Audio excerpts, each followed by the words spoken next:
Hi everyone. Class 7 से class 8 के अंदर आ गए हो ना। और अब मन में बहुत सारे सवाल चल रहे हैं कि ये जो क्लास है, क्या ये 7th से थोड़ी मुश्किल रहेगी? क्या क्या नई एनसीईआरटी फॉलो होगी या फिर ओल्ड एनसीईआरटी फॉलो होगी? साइंस कैसे पढ़नी है, एसएसटी कैसे पढ़नी है, मैथ कैसे पढ़नी है? ये जितने भी तुम्हारे सवाल है ना, ये सारी की सारी प्रॉब्लम्स को आज मैं लिख कर लेकर आया हूं। इस वीडियो को बनाने से पहले मैंने तुम्हारे ही जैसे बहुत सारे स्टूडेंट से बात करी जो कि अभी अभी 8th क्लास के अंदर एंटर करे हैं, और उन सब ने बताई मुझे कुछ 4-5 बेसिक प्रॉब्लम्स। पहली problem, change in the syllabus. बहुत सारे ऐसे स्कूल्स हैं जिनके अंदर अब न्यू एनसीईआरटी फॉलो हो रही है, तो आखिर न्यू एनसीईआरटी के अंदर जहां पर कॉन्सेप्ट थोड़े से कॉम्प्लिकेटेड है, उनको पढ़ना कैसे है? इसका आंसर भी आज की वीडियो में मैं तुम्हें देने वाला हूं। उसके साथ साथ concept become more difficult. 7th के हिसाब से अब कॉन्सेप्ट थोड़े बहुत डिफिकल्ट आपको हाई लेवल पे दिखने वाले हैं, उसका क्या सोल्यूशन है वो भी आज मैं तुम्हें बताने वाला हूं। उसके साथ साथ पुअर टाइम मैनेजमेंट, यानी ऐसे बहुत सारे स्टूडेंट्स होंगे जो कि स्कूल के साथ साथ कहीं ट्यूशन कोचिंग वगैरह जाते हैं, है ना, जिसकी वजह से उनका टाइम मैनेजमेंट नहीं हो पाता।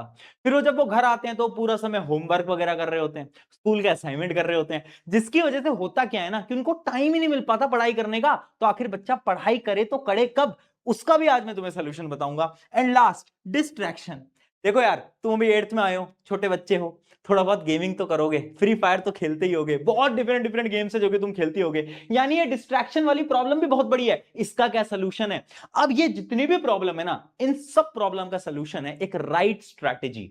यानी अगर मैंने तुम्हें आज एक ऐसी स्ट्रैटेजी बताई ना जो कि तुम फॉलो अगर कर लेते हो तो तुम भी ना तुम्हारे स्कूल के टॉपर बन जाओगे। हाँ, वही टॉपर जिनका तुम नाम देखते हो कि इसके 95% आ गए, इसके 98% आ गए। तुम भी बन सकते हो, बिल्कुल बन सकते हो, लेकिन पहली और सबसे इंपॉर्टेंट चीज जो कि यहां पर पीछे लिखी हुई है, स्टार्ट अर्ली। तुम्हें ना शुरू से शुरुआत करनी होगी। देखो, मुझे पता है 7th में तुमने लास्ट के टाइम पे थोड़ी बहुत पढ़ाई करी, ठीक है, नंबर ठीक ठाक आ गए, कोई दिक्कत नहीं है, लेकिन अब ना थोड़ी जल्दी से हम शुरुआत करेंगे, अर्ली स्टार्ट करेंगे, ठीक है। स्पेशली उन सब्जेक्ट्स में हम ज्यादा टाइम लगाएंगे जो कि तुम्हारे वीक हैं। जैसे कि ऐसे बहुत सारे स्टूडेंट होंगे जिनकी मैथ बहुत वीक होगी, कुछ बच्चों की एसएसटी बहुत वीक होगी, किसी की साइंस बहुत वीक होगी, किसी की इंग्लिश बहुत वीक होगी। वो जो वीक सब्जेक्ट्स हैं ना, उनको हम पकड़ेंगे और उन पे ज्यादा मेहनत करेंगे और शुरुआत से मेहनत करेंगे। कैसे मेहनत करेंगे वो आज इस वीडियो के अंत में मैं तुम्हें बताऊंगा, लेकिन उससे पहले भैया ये बता दो कि ना ये जो साइंस होती है, ये जो एसएसटी होती है, ये जो मैथ होती है, पढ़नी कैसे है, क्या बेस्ट स्ट्रैटेजी रहने वाली है, तो उसके बारे में मैं तुम्हें बता देता हूं। लेकिन अगर तुम मुझे नहीं जानते, मैं तुम्हारा अपना प्रशांत भैया हूं, है ना, तुम अपने सीनियर से पूछना, उनकी मदद मैं करता आ रहा हूं। और इस बार मैंने सोचा है कि जो हमारे नेक्स्ट टॉपर्स के जूनियर्स हैं ना, इन जूनियर्स की भी मैं मदद करूंगा, ठीक है। तो देखो, सबसे पहले अगर मैं साइंस की बात करूं तो साइंस में ना ओल्ड एनसीईआरटी है, न्यू एनसीईआरटी है। आपके स्कूल में जो भी फॉलो हो रही है आपको पता होगा। सिलेबस आपको सबसे पहले पता होना चाहिए कि कौन सी एनसीईआरटी आपके स्कूल में फॉलो हो रही है। अब अगर मैं कंपेयर करूं तो हाँ, साइंस में जो न्यू एनसीईआरटी है ना, ये थोड़ी ज्यादा इंटरेस्टिंग है और थोड़ी डिफिकल्ट भी है, यानी इससे जो क्वेश्चंस हैं वो थोड़े से टफ आ सकते हैं। लेकिन राइट स्ट्रैटेजी अगर तुमने फॉलो करी तो कुछ भी टफ नहीं लगेगा। राइट स्ट्रैटेजी क्या है? कुछ पॉइंटर्स हैं। पहला point, focus on understanding concept. देखो, ये जो साइंस है ना, इसको ना रटना नहीं है ना, तुम एसएसटी की तरह रटे जा रहे हो। अरे हिस्ट्री थोड़ी ना है यार, इसको समझना पड़ेगा, कॉन्सेप्ट्स को ध्यान से समझना पड़ेगा। पता है क्यों? क्योंकि ये जो क्लास 8 होती है ना, ये बेस होती है।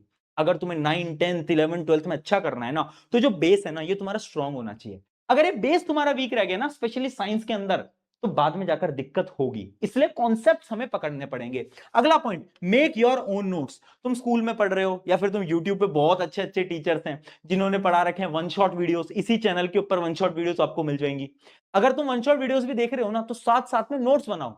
हाँ, टीचर्स नोट्स वगैरह दे देते हैं, लेकिन तुम खुद के हाथ से लिखे हुए नोट्स बनाओ, क्योंकि जब हम लिखते हैं ना बेटा, तो वही चीजें हमारे दिमाग के अंदर छपती जाती है। इसलिए लिखना बहुत इंपॉर्टेंट है। राइट करो, लिखो, ठीक है। अगला, complete NCERT line by line. जो साइंस की एनसीईआरटी है वो बहुत इंपॉर्टेंट है, उसको रीड करो 1-2 बार, तब तुम्हें चीजें समझ आने लगेंगी, है ना। कुछ कुछ चैप्टर है जिसके एनसीईआरटी जो है, जिसके अंदर वो बहुत इंपॉर्टेंट है, तो एनसीईआरटी पढ़ना आपके लिए बहुत इंपॉर्टेंट रहेगा। अगला, focus on diagram and activities. कुछ कुछ एक्टिविटीज तुमने देखी होंगी साइंस के अंदर, अगर तुमने अभी पढ़ाई स्टार्ट करी है, नहीं करी है तो जब तुम करोगे तुम्हें दिखेंगी, वो एक्टिविटीज ध्यान से पढ़ना, है ना। बहुत सारे स्कूल्स में एक्टिविटीज वगैरह नहीं पढ़ाई जाती, बट फिर भी क्वेश्चंस जो होते हैं वो एक्टिविटीज से पूछ लिए जाते हैं, तो तुम्हें क्या करना है, एक्टिविटीज को ध्यान से पढ़ना है। And last, solve question after every chapter.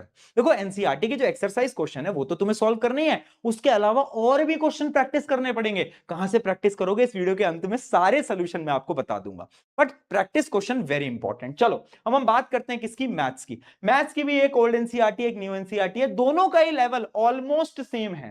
मतलब जैसी पहली एनसीईआरटी थी अब भी वैसी एनसीईआरटी, मतलब चेंजेस हुए हैं, बट जो लेवल की मैं बात करूंगा तो लेवल दोनों का ही सेम है ना। तो आपके स्कूल में जो फॉलो हो रही है आपको वही पढ़नी है, सिंपल सी बात है। लेकिन भैया मैथ्स करे कैसे, मैथ्स तो हमसे हो ही नहीं पाती, मैथ्स में हम ना लगे रहते हैं बट सॉल्व ही नहीं हो पाती। मैंने कहा देख एक ट्रिक बताता हूं।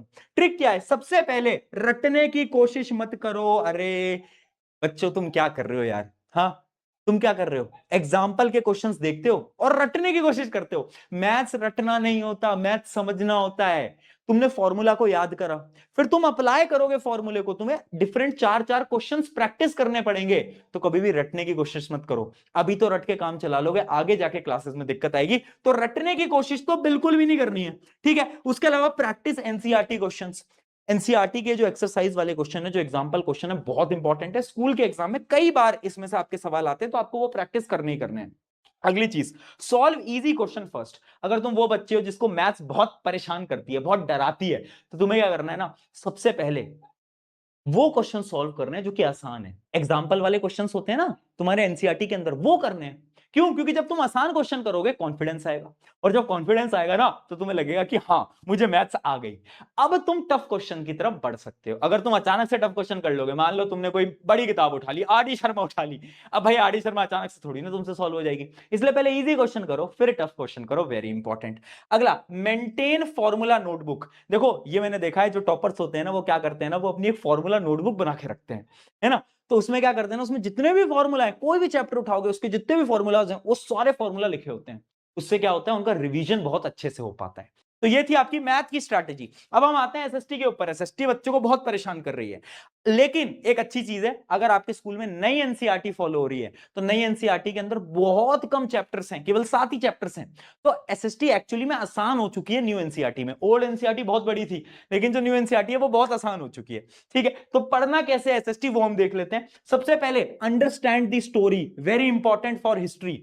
हिस्ट्री के जो चैप्टर्स है ना, इसके अंदर ना कहानी के तौर से समझो, है ना। अगर तुम लेक्चर देखोगे प्रणव सर के इसी चैनल के ऊपर, तो उन्होंने भी ना कहानी के माध्यम से समझा है, स्टोरी फॉर्मेट में समझाया है। वन शॉट लेक्चर्स डले हुए हैं, ठीक है। साइंस के भी डले हुए हैं, एसएसटी के भी डले हुए हैं, मैथ के भी डले हुए हैं, इंग्लिश के भी डले हुए हैं, न्यू एनसीईआरटी के। तो आप किसी की भी देख सकते हो, प्लेलिस्ट बनी हुई है इसी चैनल पे, ठीक है। तो स्टोरी के माध्यम से हिस्ट्री को समझना वेरी इंपॉर्टेंट है ना। अगर तुम स्टोरी के वे में समझोगे तो इजीली याद हो जाएगा। अगला, मेक शॉर्ट नोट्स। यानी देखो क्या करना है ना, तुम्हें कुछ पॉइंट वाइज नोट्स बनाने पड़ेंगे, है ना। नोट्स बनाना बहुत इंपॉर्टेंट है। अगर मान लो कोई क्वेश्चन आ गया तो तुम्हारे दिमाग में ना वो तुम्हारे शॉर्ट नोट्स आने चाहिए कि अच्छा इस टॉपिक पे मैंने 4 पॉइंट लिखे थे, तो शॉर्ट नोट्स तुम बना सकते हो। Revise by active recall method. ये क्या मेथड होता है एक्टिव रिकॉल मेथड, समझाता हूं।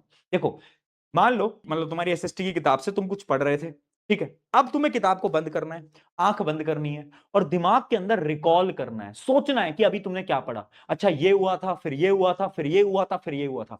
पूरी स्टोरी को इमेजिन करना है। इस मेथड को हम बोलते हैं एक्टिव रिकॉल। अगर तुम एक्टिव रिकॉल करोगे ना तो तुम्हारा रिवीजन बहुत फटाफट हो जाएगा और तुम्हें चीजें याद हो जाएंगी। वो जो प्रॉब्लम है ना कि तुम भूल जाते हो, वो प्रॉब्लम खत्म हो जाएगी। Focus more on history. History थोड़ी सी टिपिकल होती है, मेजॉरिटी ऑफ बच्चों को हिस्ट्री थोड़ी टफ लगती है 8th क्लास के अंदर, तो थोड़ा सा हिस्ट्री पे फोकस करना, काम चल जाएगा, कोई टेंशन वाली बात नहीं है, ठीक है। ये हो गई साइंस, मैथ और एसएसटी की स्ट्रैटेजी। लेकिन अब तुम्हारे मन में सवाल आ रहा होगा, भैया आपने तो बोल दिया स्टार्ट अर्ली, लेकिन करे कहां से। भैया आपने तो बोल दिया क्वेश्चन प्रैक्टिस करने हैं, लेकिन करे कहां से। भैया आपने तो बोल दिया कि हिस्ट्री को, डेट्स को, वगैरह वगैरह को इमेजिन कर करके पढ़ो, लेकिन भैया हम पढ़े कहां से। तो इसी के लिए ना नेक्स्ट टॉपर ना तुम्हारे इस बार साथ खड़ा है, ठीक है। बहुत सारी चीजें तुम्हारे लिए लेकर आ रहे हैं, लेकिन पहला रिवील मैं करने जा रहा हूं, पहला रिवील जो कि है निर्माण बैच, ठीक है। क्लास 8th के लिए ईयर लॉन्ग बैच, है ना, निर्माण बैच, जिसके अंदर सारे आपके सब्जेक्ट्स, चाहे वो साइंस हो, चाहे वो एसएसटी हो, चाहे वो मैथ हो, चाहे वो इंग्लिश हो, जितने भी सब्जेक्ट्स की तुम डिमांड करोगे सब कुछ कवर होगा। अभी इसको हमने लॉन्च नहीं करा है। मैं ये वीडियो इसलिए मैं बना रहा हूं ताकि तुम मुझे आज कमेंट में बताओ कि तुम्हारी क्लास 8th कब से स्टार्ट होने वाली है। वो डेट मुझे कमेंट करके बताना, उसके हिसाब से हम ये जो बैच है निर्माण बैच, इंडिया का स्ट्रॉन्गेस्ट बैच, हम लॉन्च कर देंगे तुम्हारे लिए। ठीक है, उसके अलावा यह भी बताना कि ओल्ड एनसीईआरटी के थ्रू पढ़ाना चाहिए, न्यू एनसीईआरटी के थ्रू पढ़ाना चाहिए, या फिर ओल्ड प्लस न्यू एनसीईआरटी दोनों तुम्हें दे देने चाहिए। बताना मुझे कमेंट के अंदर, ठीक है। और जैसे ही तुम बोलोगे, जब भी तुम बोलोगे, जिस डेट को तुम बोलोगे, तब तुम्हारे लिए हम लेकर आ जाएंगे, ठीक है। बहुत शानदार चीजें इसके अंदर कर रहे हैं, वो तो लॉन्च में मैं रिवील करूंगा, बहुत सारे सरप्राइजेस हैं, लॉन्च में मैं रिवील करूंगा। लेकिन उससे पहले तुम डेट जरूर कमेंट करना, और जब तुम 8th में आई गए हो तो बस थोड़ी सी मेहनत लगाओ, बहुत इजी क्लास है, आराम से हो जाएगी। याद रखना, ये नेक्स्ट टॉपर की टीम, ये तुम्हारे अपने प्रशांत भैया तुम्हारे साथ खड़े थे और खड़े रहेंगे। Take care.